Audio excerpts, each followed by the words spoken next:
What's going on, guys? Welcome back to another episode of this LS Cressida build. It's like 8 o'clock. I just got out here to HQ.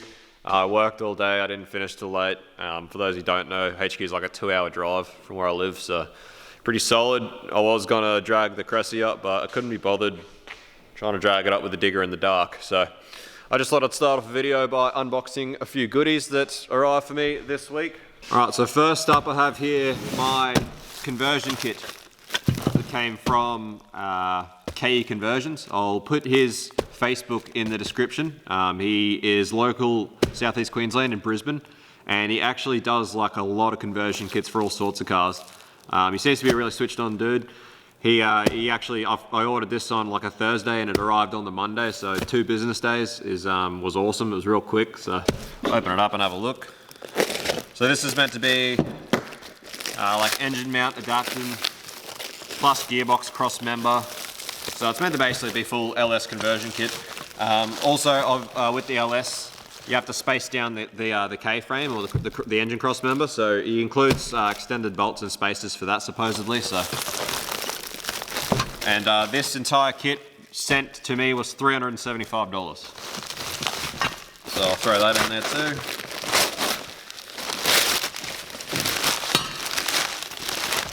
Beautiful, alright. So here we have engine mounts. Awesome. Looks good. So the workmanship is awesome. I don't know if you can see that. Gearbox cross member. Again, looks awesome. Looks really good. Super happy with that. Machine spacer blocks. So that's your blocks for your K-frame space. I'll show you more tomorrow when I put it in the car. Extended bolts to space the K-frame down. So there you go, guys, that's what's included. Super happy with this at the moment. Just looking at it, looks awesome. So that's what you get. KE Conversions, link in the description. $375 landed to my door. Awesome, stoked. All right, so second box I'm unboxing is actually my T56 complete gearbox rebuild kit. This actually came from another local Queensland company called Melwood Automotive. They're based in Warwick, and they're actually the only Australian basically stocker of such a kit for a T56 that I could find. Every other sort of kit was out of America, and for those of you who don't know, there were like so many different versions of the T56 made that it's really hard to get the right kit, especially when it's coming from America, because they came out in so many different cars there, and a lot of them have different input shafts, so they're just slightly different boxes. So to find one that was based in Australia for the Australian box was awesome. So this is my complete gearbox rebuild kit.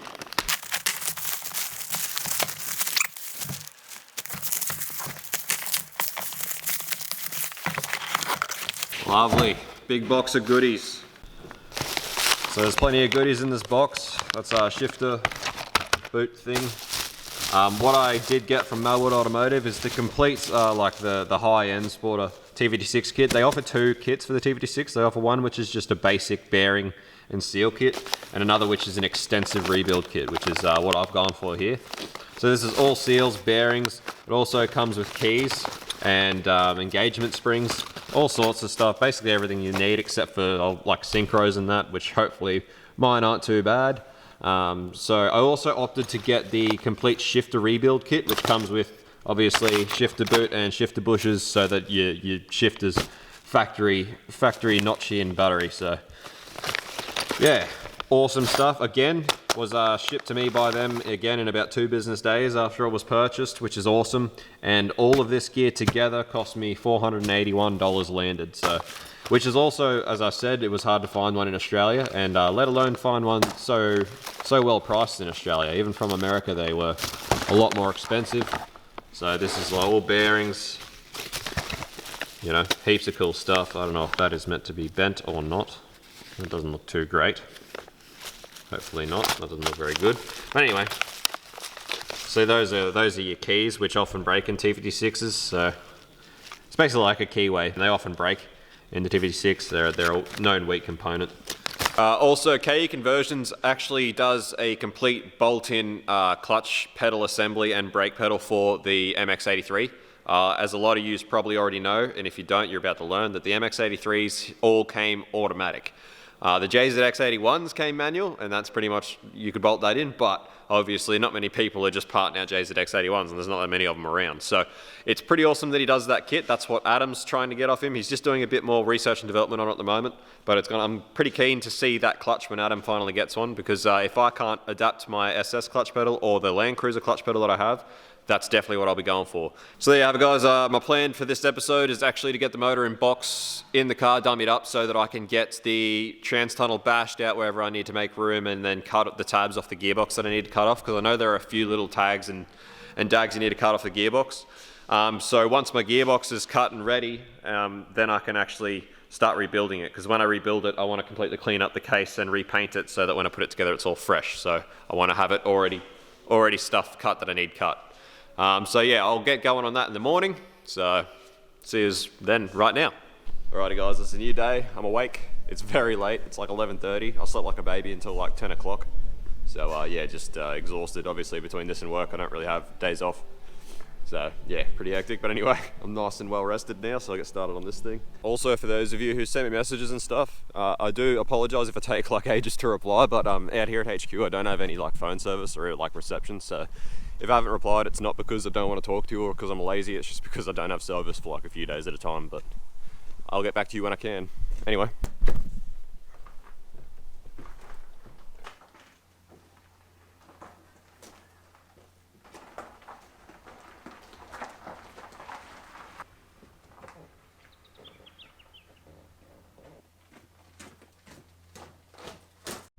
Doing all the shit out here when you're on your own is hard and annoying. Try and get this up this big steep hill.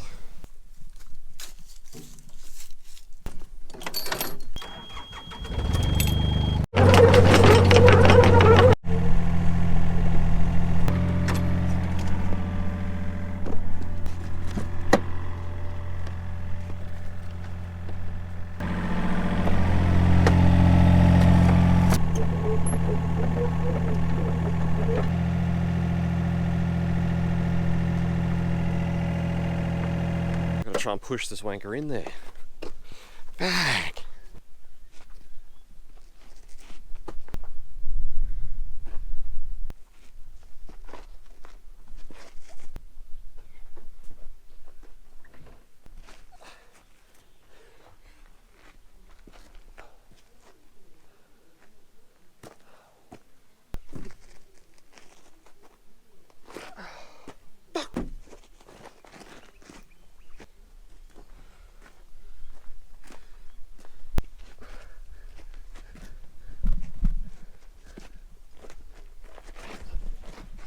One eternity later.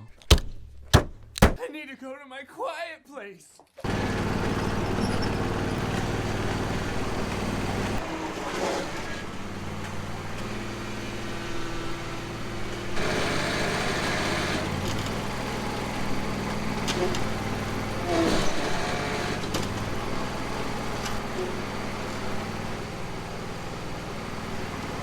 In my country there is problem.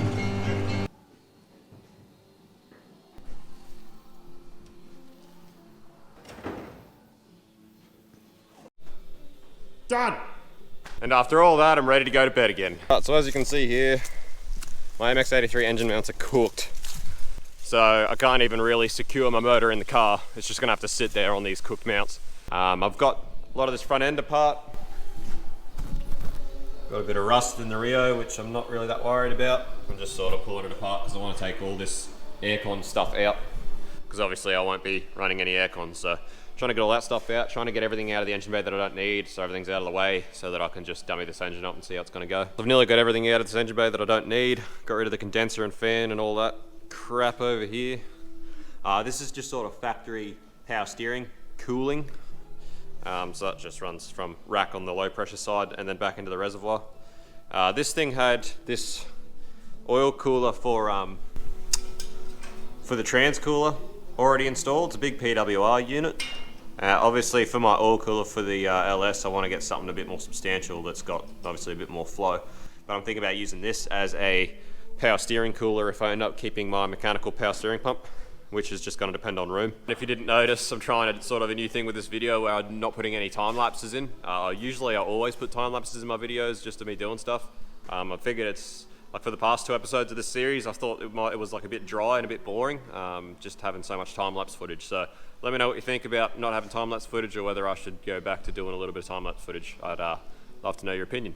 Just got the trans jack holding up the K-frame at the moment. I've undone this side and got the bolts out. And I've just loosened this side and left them on so the K-frame doesn't actually just fall out on top of you. But you just take your machine block and it sits up in there like so. And then I'll get my KE conversions bolts that came with the kit and bolt them all together. And then obviously once that side's back up, I'll do this side. Also, you have to remember to undo the bolt on your intermediate steering shaft, because that actually, moving the K-frame down, that actually has to come down a bit.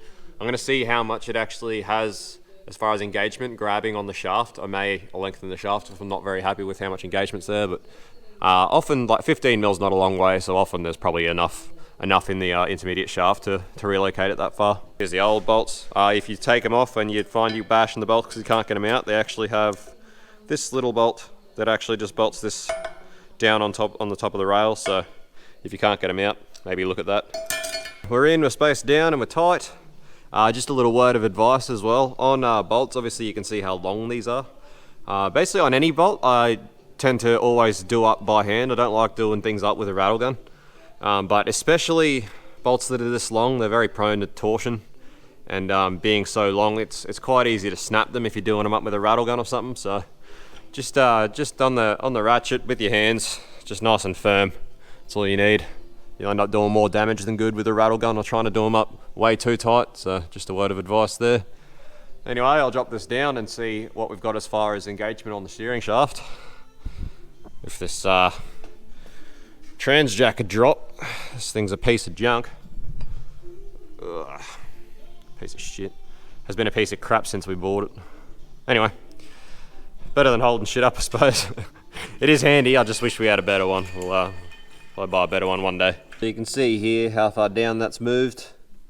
That's how much extra there is. And you can see, well, you probably can't see on camera, but just in there, so there you are, you can see that a bit better probably now. You can see that steering shaft still comes down past where the bolt actually clamps around the shaft. That's plenty for me. I'm pretty happy to run that. I won't be lengthening that, I'll just tighten that up and run it as is. I just thought I'd show you, obviously it didn't move down that far, so I wasn't that worried about it anyway when I saw that, but just something to look for if you are spacing these down. I personally find that if you're only coming down to sort of where that bolt clamps, you really should be lengthening that shaft. But there's still heaps of bite on that, so that should be fine. I'll be happy to run that. Big bad LS is unwrapped again. So just gonna take all the power steering crap off that I need to, and obviously take off these engine mounts and put on my KE conversions mounts. So all the AC gear's gone, mounts are on. Mounts fit up fine, that's good. Mounts fit up really good. I've got the crane out ready to go, and I've swept the floor because the casters on the crane are a real pain in the arse, and if there's anything on the floor it really fucks it up. So these engine mounts actually, these bolts bottom out before they actually do the engine mounts do up properly. So that's just something to look out for. I'm going to have to put washers on them or shorten them. I'll probably just put washers on them because I don't really like shortening bolts because you burst threads and that sort of thing. The other thing is when you're working on alloy blocks, always just do up by hand. Don't ever, because if you strip out these alloy threads, you're pretty rooted. There's not much you can do about it. So always very careful when working on the alloy. But anyway, so I'm going to try MX83 mounts. I need to get my bolts for the mounts to the K-frame, which is where it comes in real handy, where you bagged everything up and labeled it, because it's very easy to find stuff. We have a motor in the car. So yeah, I'm going to go ahead and say, obviously, MX83 mounts. So I'm going to have to source some decent MX83 engine mounts. Obviously, because it's only sitting there, I've just put a piece of wood under the sway bar to hold it up, and I've just wired the lifting lug to the radiator support panel so it doesn't fall backwards. So she's pretty solid in there. I'm pretty happy with how it's just sitting there at the moment. Be good for mock-up purposes. So yeah, basically, this is what I wanted to do, and just have a look at what I've got as far as dealing with room goes. Yeah, so it sits fairly far forward. Obviously it has to. because the sump pump actually sits between the sway bar and the K-frame, so that's why everything sits the way it does. Sitting forward is probably not a bad thing. It makes it very easy for me to get bell housing bolts and that sort of thing and run fuel lines and all that sort of shit. I can make everything run back there and it'll actually probably work out pretty well. So that's hurdle number 1. I need to check, see if I might be able to make turbo manifolds around my alternator so I don't have to relocate it. That way I can keep my mechanical power steering pump. As I said, electronic would be nice. It's a good idea, but you just really start to run out of room in the engine bay, and it's also just another thing that could potentially go wrong. Also, a lot of people, I sort of had a look online, a lot of people have mixed emotions about them, about whether they can actually keep up with sort of lock-to-lock drifting. Obviously, you need a lot of volume of flow, so obviously a mechanical pump at high RPM does that better, even though that they do usually blow, but at least once they blow, you still have power steering. But anywho, looks good, I'm happy. I'm a happy boy. Oh, look at it. So I put my manifold on just with 2 bolts, just to see how it goes. So it's just off the rail. It's just off the engine mount, so I might have to put some sort of heat shielding over the engine mount there, I think, just to give that a bit of a help out, because the continuous heat cycle on the rubber is not going to be very good for it. And by the looks of it, I reckon I'd be able to get my manifold pipe around the alternator, which obviously is going to always make it a prick if I ever have to change the alternator or do anything. But anyway, I'm going to have to also, obviously you got plugs and wiring for the alternator down here. They're going to have to be very well protected from heat with having this manifold here, obviously. But I do believe that I should be able to run that around out of the way. One thing that does worry me though, I put this side on and it's exactly the same, where it's very close to that mount, so I have to do some sort of heat shielding there. But I have found an issue, which is I have no idea how I'm going to fit a dump pipe anywhere down there.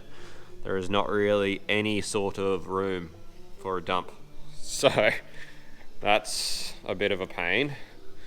That's not exactly ideal. And the issue is, even on this side, there's not, even if I move the turbo to sit at this side of the bay, there's more room, I suppose, but there's still not a heap. So I wanted to avoid that because the fuel lines and everything come up this side. So these are all fuel lines and that, and I sort of wanted to keep my fuel lines away from the heat and try and keep fuel and all that on this side. Also there's brake lines and, oh, there's obviously brake lines and stuff over there too, but yeah, so I don't know, I'm gonna have to do some pretty hard thinking about how I'm gonna go about this, because I suppose I've got to remember too, I still got to get a clutch master in there, so there's really hardly any room down there. So you can see from underneath where that sits, there's just a little bit of gap there. On the driver's side, it's actually touching the mount, I can see now, which is not cool. I have to try and do something about that. But I'm not sure still if I'm going to use these cast manifolds or if I'm going to try and get some of the like the HSV ones, which are like a 4-into-1 factory steel. Like a similar sort of shape, I suppose, but more of a spaghetti sort of steel and not cast, which may be better. So I may try and source some of them, but as far as the actual motor fitment is, it's awesome. Very happy with this kit. So yeah, looks really good. So as you can see up here, yeah, there's not really any way I'm ever going to get a 4-inch dump down there anywhere. Yeah, so, but the problem is obviously this side's not much better, and like I said, this is all fuel lines down here. Also I was hoping to bring obviously my loom out where the factory loom comes out, so I was hoping to avoid putting the exhaust on this side, so I don't know, at this stage it might look like it has to come out the bonnet. Yes. Now I'm sure a lot of you are probably wondering why I didn't go make my own sort of mounts and that stuff for this. Obviously we have the facilities, we've done it before, and you can do that. It's but when you can buy something off the shelf, someone's already done all the research and development in for $400 or less, that just saves so much time, and like there is so much time and effort, even though they just look like, you know, a few bits of steel that are just mashed together and welded up, which basically is what they are, but the amount of research and development that goes into making this sort of stuff is just insane. Like that's days worth of work trying to figure out all this fitment and getting it all done. So, you know, for $400, the bloke's like already done research and development, and you know, he's trying to make a living selling off this stuff. So why not sort of spend 400 bucks and help him out and save me a few days work. So that's sort of why it just went in with the kit instead of bothering trying to build my own conversion stuff. Because yeah, it's just so time consuming and effortful. Like doing this has been relatively effortless considering it's in there, like, you know, it's mounted in there, it's in the right spot, everything sits in the right area, and you know, the K-frame space and everything, it's considering how much research and development would have gone into figuring that out. This has been very effortless, and yeah, can't rate it highly enough. It's been awesome, so. Oh, look at this, look how easy it is to get into these bell housing bolts with it this far off the firewall. That makes me so happy. So happy, because I hate having to try and get in there and do them, so I'm stoked about that. So just going to try and get this gearbox sort of dummied up there and see how it all fits in, and see whereabouts I've got to bash the shit out of this trans tunnel to get it all to fit. And T56s are such a freaking heavy box for what they are. I would not recommend this be something that you do on your own if you can help it. Definitely, if you can get help, is definitely the way to go. But anyway, I just did a few configurations. I tried putting the bell housing on the motor, and then I'd take the shifter off and fucked around a fair bit. So basically all I did was jam it up here, and just got a can of paint, and just put a spot where it sort of is hitting the tunnel, so you know where you got to hit it. I tried doing it with a paint pen first, but it doesn't really work with your paint pen when it's upside down. And then get your attitude adjuster of choice. Mine is this ball peen, and go ham and fucking try and sort of massage your firewalls to get your gearbox to fit. I've had a few people tell me you need to cut some tabs off the gearbox. I'm assuming that would be pretty much these two from what I was looking at, and maybe these ones up here. But I'm going to try and get away with not doing that, because I would be happy if I could just leave the gearbox totally standard, so that if like I did get stuck at a track day or something, then my gearbox blew, I could get another one and just whack it in. So I want to try and modify it so a standard one can fit, so it doesn't have to be modified every time I need to change it, is my idea. So you've really got to get your power stance right, and really don't be afraid to bash the shit out of it.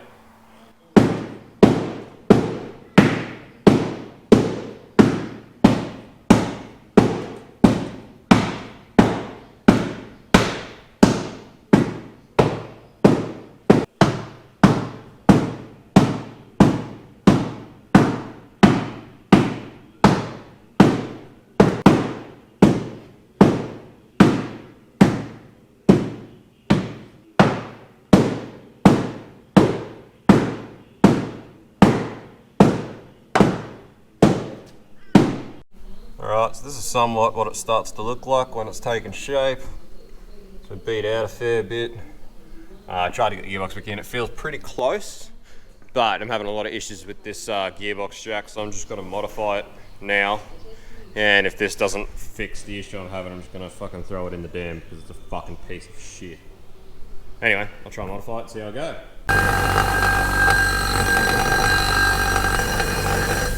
How's I got this shirt out of the $5 bin at JJ's probably a good 7 years ago, and it's lasted this long, but coming off the bench grinder, everything sort of just impaled itself in it. It's getting pretty thin and it's pretty fucked. So anyway, it's going to be a rag now, which is sad, but anyway.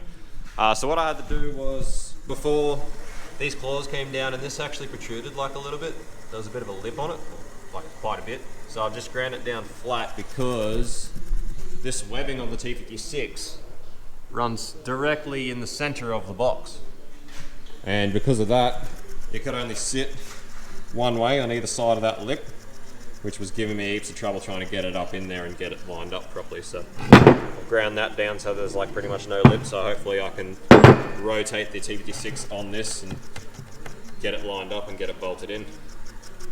Pain in the ass. Once again, wouldn't recommend doing T56 shit on your own. They're fucking heavy. Alright, so the idea was sound, it worked. Now it's sitting on that webbing, and I can sort of twist it and get it there, so it may not end up in the dam yet. Thought I could get away without cutting the tabs off. I think I'm just going to have to cut them off. Even if I could get it pretty close with them on, I still have to somehow get a gearbox up in there while there's a clutch and shit on there, so it's going to be just easier if I just cut tabs off. So it's those ones right up there, if you can see them. So yeah, a few things I'm going to have to cut to make it work. Need to grind off these two tabs and this tab up top here. Get rid of those because they are the ones that are hitting the firewall and getting in the way. These ones I've managed to clearance pretty well.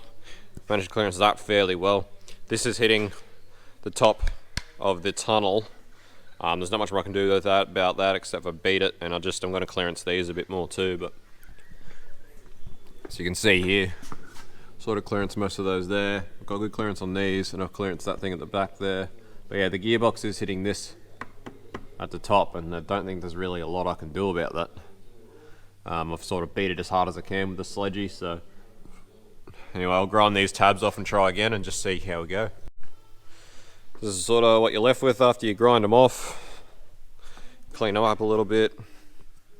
Obviously this box is getting all rebuilt, so I'm not that worried about it the way everything's all over it, but if you're doing this on a box you weren't about to rebuild, make sure obviously everything's sealed up because this shit gets everywhere. But yeah, obviously that's why I wanted to do this before I rebuilt the box, because I knew I was going to have to cut it and do some things. So try again. Alright, so I've got it pretty much at the point where the box goes into the tunnel pretty well, fairly well at the moment. There's still a bit of clearancing I need to do on this side, just a bit more beating, but I'm confident I don't need to modify the box anymore, which was basically my goal was to get the box to the point where I'm happy to rebuild it now.